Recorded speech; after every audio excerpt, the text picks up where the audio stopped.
We recommend that you pack everything a couple of weeks in advance and try cycling around your neighborhood with these packed panniers. If you're not used to cycling with a heavy load, it could take some time to adjust. This is when you'll probably decide to leave a couple of the unnecessary items behind. And now for the bike. Of course, you never want to travel without your pump, your tire levers, and your patch kit. But in addition, I like to take an extra tube, a chain pup, sets of Allen wrenches and screwdrivers, some bungee cords, and a wrench to loosen the pedals. And I always bring my Swiss Army knife. Stuff everything but the pump into a small tool bag that you can attach to the bike. To keep track of distances, use a bike computer that measures kilometers.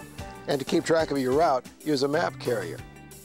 And last but not least, your bicycle helmet and some kind of rear view mirror. The rest of the packing is pretty easy. Start by letting just a little air out of the tires.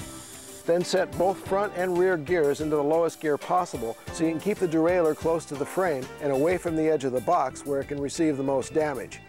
Remove the pedals. Remember, left is clockwise and right is counterclockwise. Then replace them so they're facing inward. Now put a hub protector over the rear hub and wrap some tape around it. Then take a sheet of bubble wrap, fold it over a few times, and tape that over the hub protector. Then detach the front brake and loosen the handlebars. Then turn them right and tighten them again, which will put it snug against the box, providing for even more protection for the derailleur. Then wrap another sheet of bubble wrap around the handlebars.